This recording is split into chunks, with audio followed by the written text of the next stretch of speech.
performance from anywhere else except Sarajevo because we were over the siege. I have no reference, I have no nothing to compare with. So I don't feel as an actor. I feel as a man who is just now prepared to start to learn about the theater. Now when I can go out, when I go attend the workshops, when I see the festivals, when I have to compare with something. And that moved me to think about it. It was a whole generation which finished high school with 4 years, which finished university 4 years, having no information about the field in which they are working, except looking to each other. That's nothing.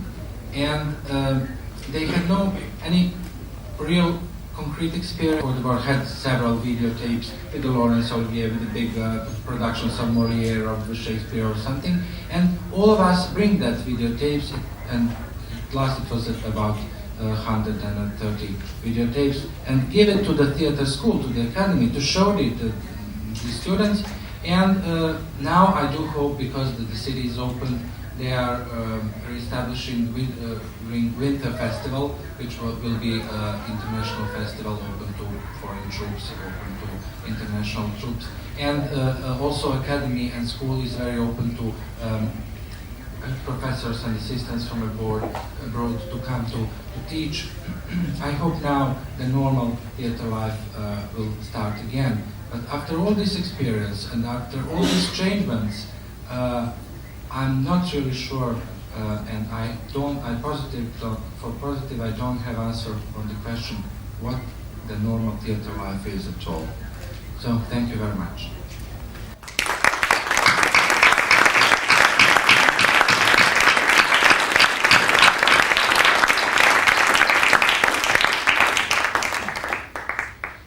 Je remercie M. Lukic pour son témoignage.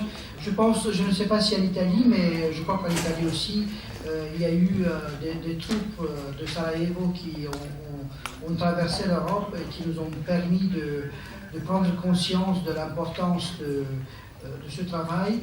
Et je crois que c'était un des amis que j'avais rencontré avant, qui dirigeait cette troupe, et j'ai parlé avec lui et nous sommes posés à ce moment-là une question que je me suis posée souvent par rapport aussi au théâtre dans les prisons ou au théâtre avec les malades mentaux, à savoir, faut-il diminuer la distance entre les matériaux théâtraux sur lesquels on travaille et la réalité existentielle, c'est-à-dire faire des choses sur la dimension la plus immédiate, la plus concrète, qui concerne les prisonniers, les malades ou les prisonniers d'une ville en guerre, ou au contraire, faut-il augmenter l'écart entre la situation immédiate et l'objet théâtral sur lequel on travaille.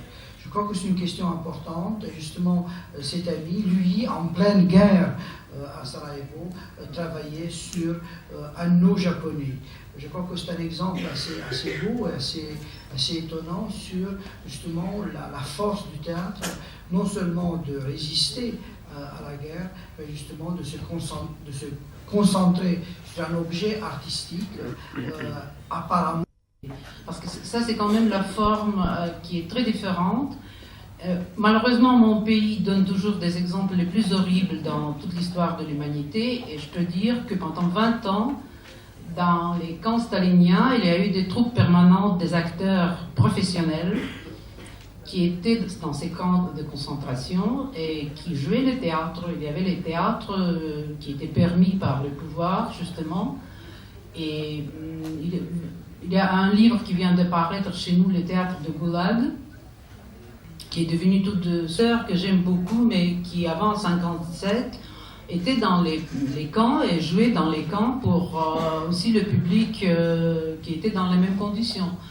Et tout à fait autre chose au niveau du répertoire. Vous savez, ce qui est fantastique, c'est non seulement que la censure au camp stalinien était peut-être plus veillante que dans les prisons d'Italie, mais je crois que c'était la nécessité de jouer la vie normale et pas de jouer de nouveau les conditions dans lesquelles ils vivaient, qu'il est mené plutôt au mélodrame. Et dans ce répertoire des théâtres professionnels de Goulag, les spectacles les plus joués, c'était des pièces d'Ostrovsky. Et une de ces pièces qu'on connaît maintenant bien dans le monde entier grâce à un très beau spectacle de Piotr Famienko, Les Innocents Coupables, c'est l'histoire d'une grande actrice qui, venant 20 ans après dans la ville natale, retrouve son fils abandonné, c'est dramatique.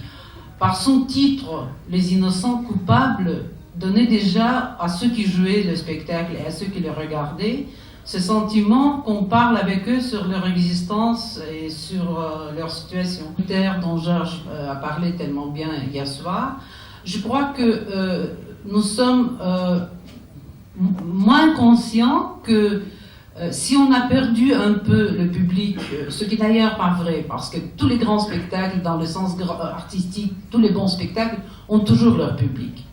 C'est vraiment un problème depuis l'époque des antiquités, c'est des antiques, je sais pas, des théâtres grecs.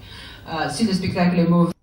Beaucoup de Yougoslaves de tous les pays de l'ancienne Yougoslavie à Vienne, pour démontrer que cette situation de lutte a changé, elle est revenue, il y a la nouvelle pauvreté, il y a la nécessité, et c'est pourquoi j'étais très heureux d'entendre ces projets très très intéressants concernant le théâtre dans les prisons et avec les prisonniers, tout ça, ce que nous avons fait avec notre groupe aussi.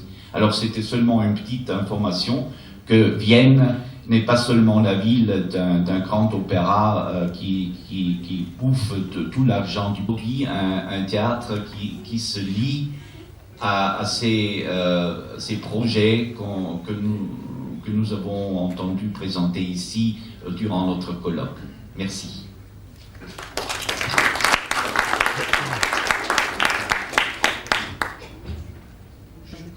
Si une publication verra un jour le jour, je pense que ça serait intéressant, que c'est le moment de réfléchir sur notre public. Donc je pense que maintenant nous pouvons faire une pause avant de revenir ici pour se rencontrer autour de ces récits témoignages proposés.